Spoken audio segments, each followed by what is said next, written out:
Welcome everyone to History Gone Wilder, part of Half History Will Travel. I'm your host, the Wilder historian, Dr. Lucas Wilder, and in this video, Stuart becomes the cavalry commander for his mentor at West Point, Robert E. Lee, and the newly named Army of Northern Virginia.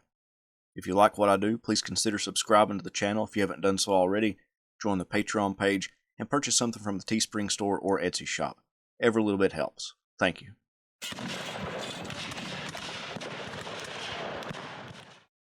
Robert E. Lee, before given command of the Confederate Army guarding Richmond, looked like a military failure in many regards.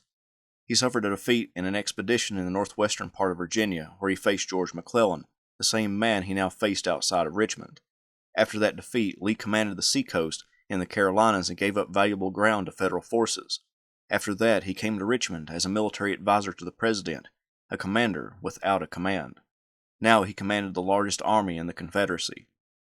Stuart thought that his relationship with the Army commander would help him assert influence over the upcoming fight. 3 days after Lee took command, Stuart wrote Lee a letter describing the military situation from his perspective and suggested ways to fight McClellan. Lee didn't respond to the letter, so Jeb kept performing his cavalry operations. Stuart's headquarters was at a farmhouse north of Richmond, and as he was prone to do, he set out on horseback to inspect outposts and go beyond those to study the landscape and countryside. Only one man accompanied him, a volunteer aide named Harris von Borcke. Borcke was a giant of a man for the time, standing 6 foot 2 inches and weighing 250 pounds. He was a Prussian officer turned soldier of fortune. Although his English wasn't the best, he and Stuart got along well, especially because both of them loved to laugh. The two men rode into enemy lines but encountered no Federal pickets or camps and came to a small farmhouse. Jeb knocked on the door in code, and the family let him and von Borcke in. They were to meet a spy at the home, but by dawn, the spy failed to show up. Jeb and von Borcke rode further behind the Union lines to a house just a quarter mile from a Union camp. The Federal bugler blew reveille as the two men entered the house of the spy. The spy was gravely ill in bed. That was the reason he didn't meet them at the rendezvous point. Stuart sat at his bedside, and the spy told Stuart everything he knew. Jeb and the Prussian traveled back through enemy lines and to Jeb's headquarters. There he instructed John Singleton Mosby to scout to the north and northwest to find the flank of the Union Army. Mosby found that very few troops guarded the Union right flank along the Pamunkey River, and quickly hurried back to inform Stuart. Mosby told Stuart the news and then wrote it all down and signed it. Jeb took the document to Lee's headquarters. Lee wanted Stuart to scout the flank with a sizable force and go into the enemy's rear to disrupt supplies and communications. Stuart then suggested that he may ride completely around the Union Army and approach the Confederate lines from the south.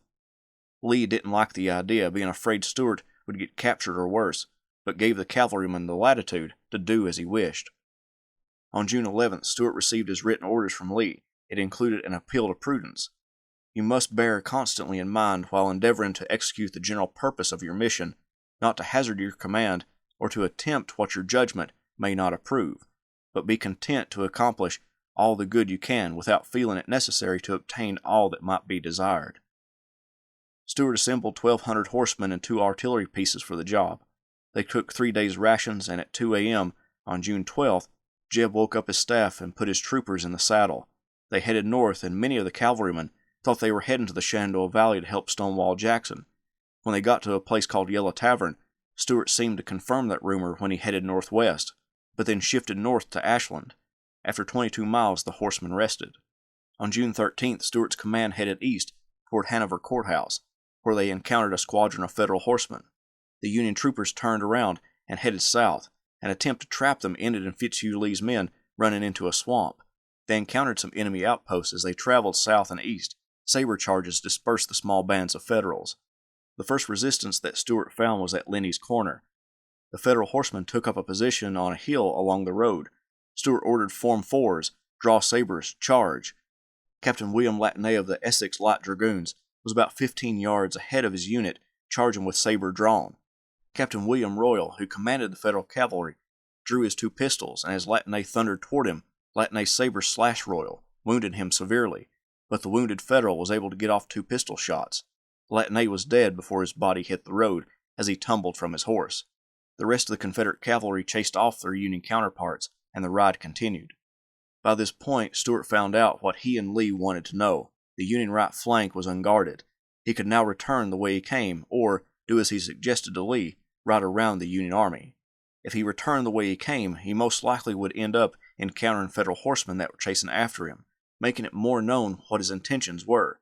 However, if he kept going and rode around the army, this would conceal his intentions and offer the opportunity of success without having to fight a major engagement, so he decided to press on. At Putney's Ford, Stuart's command encountered Union supply ships. They burned 2 of them and destroyed supply wagons, carrying away prisoners, mules, and horses. Soon after this, one of Stuart's artillery pieces got stuck in some mud, and no matter how the horses or men struggled, they couldn't budge the artillery piece. On the suggestion of a sergeant, the lieutenant of the artillery piece placed a small barrel of whiskey on the gun and promised its contents to his unit if they got the piece unstuck. Nearly instantly, the cannon broke free of the mud. Mosby rode far in advance of Stuart's column, scouting ahead. Near Tunstall Station, he ran into a cavalry outpost. His horse was too tired to run, so he remained in the saddle, drew his saber, then turned and waved for imaginary troops to come up. The Federal horsemen stopped. Then, as if by magic, Stuart and his horsemen came up at a fast trot. This sight scattered the Federal horsemen. At that station they tried in vain to stop a Union train that passed by, but did set fire to a railroad bridge and an entire wagon train. In the early hours of June 14th, Stuart now had to cross the Chickahominy River. One of his soldiers lived in the area and knew of a ford on his family's place, but when they arrived, the river was too high. Rooney Lee, one of Robert E. Lee's sons, told Stuart the situation. Jeb sat straight in his saddle and stroked his beard. He was shown a partially destroyed bridge about a mile downstream and decided to try to repair it. His men went to work, and Stuart sat on the ground near the bank, eating some of the food confiscated during the raid thus far. He seemed happy as he sat down with Mosby, waiting on his men who had experienced building bridges to finish their work. In 3 hours the bridge was completed, and by 1 p.m. the entire column of rebel horsemen were across the river. Then they set fire to their new construction. As the burnt timbers fell into the river, Federal horsemen approached from the opposite bank. They fired a few shots, but had to watch as their enemy rode away. 7 miles down the road, Stuart halted his column and ate at a local plantation house. He then laid down in the grass under some trees and fell asleep for a couple hours. When he and his column crossed the Chickahominy, they were essentially out of danger. When Jeb awoke, he put Fitzhugh Lee in charge of the expedition and set out with 2 couriers for Richmond, about 28 miles away. The column of horsemen would follow a few hours later. Right before sunrise on June 15th, Stuart entered the Confederate capital. One of Stuart's biographers summarized the expedition well when he wrote, "In 3 days, Stuart had ridden 100 miles around the entire Union Army. He had learned what Lee needed to know and raised considerable hell in the process. He had inflicted some damage upon the Federal supply line, and he had fed McClellan's fears that he, not Lee, was in grave danger. Stuart also had shored up Southern morale at a time when the war seemed to be going quite badly." Stuart rode to Lee's headquarters, and the two discussed the exposed Union right flank. With this crucial information, Lee now formulated his battle plan. With the minimal amount of troops, he would hold the Federal army in place and launch devastating attacks against that exposed flank. Jeb then left Lee's headquarters to find Flora, who had just recently arrived in Richmond. The day after returning, Stuart's name grew in the Southern mind. Newspapers ran stories about the expedition, making up fantastical stories about the raiders and what they encountered. All this added to the myth surrounding Jeb Stuart. For days and even weeks, his name was on people's lips all over the South for his exploits. Likewise, the Union Army talked about him too, but they were trying to figure out how he could have done such a feat, riding in amongst and behind their lines and never being brought to battle. Plenty of blame was thrown around the Union High Command for their lack of vigilance. Stuart attended a military drill at Capitol Square. Passers-by, gawkers, and soldiers began to recognize Jeb and eventually called for him to give a speech. He spoke about the heroic character of the Southern Army and the deliverance of the Southern states, then excused himself amid cheers and adulation from the crowd. In Stuart's official report, he included grandiose language and flamboyant prose to explain the raid and its value to the South. In it, he mentioned William Latounyne, the only man lost during the entire expedition. Stuart claimed Latounyne sealed his devotion to his native soil with his blood, and that his men stood unappalled before the Russian torrent of the Chickahominy, with the probability of an enemy at their heels, armed with the fury of a tigress robbed of her whelps. John Eston Cook, Stuart's unofficial publicist, gave a great description of Stuart at this point in the war. He looked far different than he did at the beginning of the conflict, where he wore his old United States Army uniform of blue. Stuart was a gallant figure to look at, the gray coat buttoned to the chin, the light French saber balanced by the pistol in its black holster, the cavalry boots above the knee, and the brown hat with its black plume floating above the bearded features, the brilliant eyes, and the huge mustache, which curled with laughter at the slightest provocation. These made Stuart the perfect picture of a gay cavalier. Stuart didn't stay idle for long. Lee planned for his assaults known collectively as the 7 Days' Battles, and Stuart's role would be to guard Jackson's left flank and clear minor enemy units from Stonewall's front. Jackson acted very odd during these series of battles, either not engaging the enemy or being late in the attempt. Stuart guarded the flank and kept Jackson abreast of the situation, but that's all Stuart could do. At Gaines' Mill, an artillery shell came screaming over the cavalrymen's heads, and John Eston Cook ducked so low as to fall off his horse. Jeb asked if he was hurt, and Cook replied, "Oh no, General, I only dodged too far." Stuart roared with laughter and picked at him for weeks for dodging too far. Also during the battle, he used 2 guns from his horse artillery to drive away Federal artillery that was wreaking havoc on the Confederate infantry in Jackson's front. After that battle, Jeb laid down under a tree to rest from the busy day. Jackson approached his makeshift headquarters and laid down beside him. They discussed the engagement and hypothesized about what McClellan would do, thinking that he would retreat. They were right. McClellan continued to pull back. At White House, a landing area where the Federal Army got their supplies, Union troops burned the White House that gave the location its name and torched as much supplies as it could, but Stuart's cavalry found a good amount undamaged. Jeb missed the Battle of Malvern Hill, but did chase after the retreating Union Army. John Pelham, the commander of his horse artillery, which consisted of 1 cannon at that point, found that the Union Army could be seen and peppered with artillery from a place called Evelington Heights. Stuart instructed Pelham to shell the Union troops, which delighted the brigadier general, who sent word to Lee about the opportunity. Jeb hoped that the infantry would come to his support, but both Longstreet and Jackson were too far away, so after Pelham's last shot, the cavalrymen left Evelington Heights. After the 7 days, Robert E. Lee reorganized the Confederate Army of the Potomac, among other things renaming it the Army of Northern Virginia. He also made Jeb a major general within that army on July 25th. His new command increased to a division with 3 brigades, one under Fitzhugh Lee, another under a wealthy South Carolinian named Wade Hampton, who had no prior military experience but raised a great number of troops for the Confederacy, and the 3rd Brigade under Beverly Robertson, which included William Grumble Jones, who disliked Stuart. Jeb called Robertson the most troublesome man I have to deal with. While near Richmond, the flamboyant Cavalier held elaborate reviews of his troops and entertained visitors to his headquarters. Since Flora was nearby, she led the throng of ladies who came to view Stuart's cavalry on parade. As McClellan and his army remained on the Peninsula, talking about renewing the offensive, a new Union army menaced central Virginia. John Pope led the Union Army of Virginia and represented another threat to the Confederacy. Lee began to move his troops to meet that threat. Stuart and his staff rode a train to Orange Courthouse, but the cars were too crowded with troops, so they rode in the tender for the locomotive. By the end of the journey, they were covered in soot. At Orange Courthouse, Stuart got his orders from Lee. He would ride into the rear of the Union Army and destroy the railroad bridge near Rappahannock Station. Now Stuart needed to organize his troops for the ride. He, Von Borka, and Mosby met at a home in Verdersville. Fitz-Lee's command wasn't up yet, so Stuart tied his horse to a picket fence, spread his cloak on the front porch of a home, took off his sash, hat, and gloves, and lay down to get some sleep. The 2 men who were supposed to keep watch fell asleep. They awoke to the hoofbeats of Federal horsemen. Mosby was the first to hear the hoofbeats and woke Stuart up. Mosby rode off to find Fitz-Lee and ran into the Union troopers who fired their pistols. Mosby quickly turned around and rode back toward Stuart. Stuart and Von Borka scrambled for their horses, with Stuart jumping the fence on his horse Skylark. After a mile of pursuit, the enemy horsemen gave up. Stuart in his haste left his hat, sash, haversack, and gloves, but he lost something more valuable. One of the watchmen who fell asleep was captured, and he held instructions from Lee about Stuart's ride to the Union rear. This resulted in the Union Army withdrawing. The Federal horsemen were able to get so close to capturing Stuart because they crossed the Rapidan River at a location that was to be guarded by soldiers under Robert Toombs. Toombs had pulled his troops away to cook breakfast, and the way across the Rapidan River was open for the troopers. On August 20th, Stuart and 2 of his brigades, those under Fitz-Lee and Robertson, moved across the Rapidan River. As Jeb rode by his troops, every now and then a soldier would yell out, "Where's your hat?" Stuart would just laugh and continue on. He quickly found replacements for his lost accoutrements.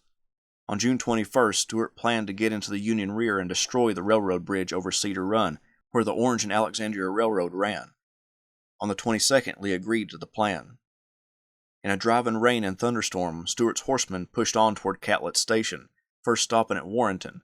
There he and his staff met a young lady, who, when she found out they were going to Catlett's Station, asked Stuart to help her lose a bet. Jeb was perplexed why she would want to lose a bet. She explained that a Union quartermaster named Charles Goulding boarded at her house while the Union Army was in the area, and he bet her a bottle of wine that he would be in Richmond in 30 days. She wanted Jeb to capture Goulding and take him to Richmond as a prisoner, thereby losing her bet but bringing him to Richmond in a way he didn't plan. As Stuart's men rode on, in the darkness they discovered they were in the middle of a Union camp, very near Pope's headquarters. Down the road came a man singing, "Carry me back to old Virginia," using a tin bucket to keep time. He was surprised when he ran into Stuart and his staff. The black man beating on the bucket knew Stuart from a pre-war connection and told them he had been pressed into serving a Union officer. He told Jeb where Pope's headquarters were and the location of the infantry camps. With that information, Jeb got close to Pope's headquarters. Jeb and his troopers got close to Pope's headquarters. Nearby, a group of Union officers huddled in a large tent, drank some toddies, and relaxed. One of them said, "Now, this is something like comfort. I hope Jeb Stuart won't disturb us tonight." About that time, Jeb's bugler sounded charge, and the Southern horsemen burst into the camp. The rebel horsemen carried what they could, burned the rest, and even captured Pope's headquarters, but the general wasn't there. For a consolation prize, they captured Pope's uniform, personal baggage, dispatch book, and money chest containing $500,000 in greenbacks and $20,000 in gold.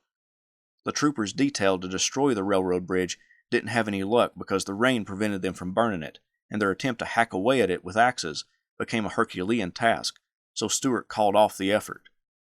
Out of the prisoners that Jeb captured, he asked if any of them was Charles Goulding, the quartermaster who had made the bet with the woman in Warrenton. Goulding stepped forward, and Stuart personally escorted him to the young woman's home and oversaw the ceremony where she presented the bottle of wine to the Union quartermaster. Then he and the officers were sent on to Richmond. Jeb showed Pope's uniform to Jackson, then sent it to Richmond as a gift to Governor John Letcher, who put it on display in the state library in the capital. People thronged to the building to see Stuart's spoils of war. Jeb also sent a letter to Pope himself asking to trade the uniform for his own hat that the Union cavalry captured at Vetersville, but nothing came of the proposition. Stuart's capture of Pope's dispatch book contained copies of his correspondence. Lee found out from these that Pope was waiting on McClellan's forces to reinforce him before he went on the offensive. Stuart's raid, although unsuccessful in burning the bridge, brought Lee something far more valuable. Lee planned for Jackson and Stuart to get in between Pope's army and Washington. Then when Pope was brought to battle, James Longstreet's half of the army would come in and help destroy the Union Army of Virginia. Jackson's foot cavalry got a head start on Stuart, but Stuart caught up to Jackson and rushed ahead to capture Bristow Station on the Orange and Alexandria Railroad. When a train passed through, rebel forces attempted to stop it, but were unable to, but Jackson and Stuart were determined to stop the next one. They threw open a switch on the track so that the next train would derail. Then Jackson and Stuart rode to a hill to watch the wreck. Right on time, another locomotive roared down the tracks. When the Confederates fired on the boxcars, the engineers sped the train up, right into the open switch. The train derailed perfectly. Then the red lanterns on the back of the train were smashed so that the next train couldn't see the wreckage, and another locomotive smashed into the one already derailed. After the derailment, Jackson sent Stuart to Manassas Junction to capture Federal supplies there and further disrupt Pope's supply train. After a brief fight, Stuart captured large stores of goods destined for the Union Army. Von Borka remembered, "It was exceedingly amusing to see here a ragged fellow regaling himself with a box of pickled oysters or potted lobster, there another cutting into a cheese of enormous size, or emptying a bottle of champagne, while hundreds were engaged in opening packages of boots and shoes and other clothing, and fitting themselves with articles of apparel to replace their own tattered garments." Jackson was now at Groveton near Manassas and instructed Stuart to ride between there and Thoroughfare Gap and make sure the way was clear for Longstreet's troops to make the junction with himself. Stuart left out on August 28th. Stuart found resistance along the route, but it was light. Still, he had a skirmish with enemy troops and sent word to Lee, who was traveling with Longstreet, of Jackson's location and the situation.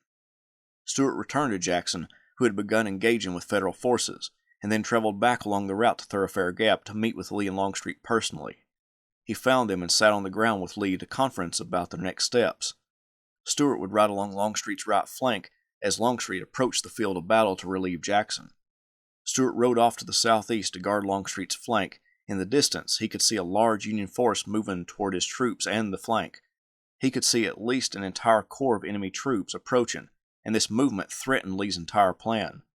Jeb instructed his men to cut down small trees and drag them behind their horses and ride up and down the road, raising a large dust cloud to make the enemy corps think that a large Confederate force was coming toward them. Stuart also instructed his skirmishers to put up stiff resistance to give the illusion of a much larger force. This ruse stopped the corps in its tracks and allowed for Longstreet to deploy his troops. The Union corps eventually turned around.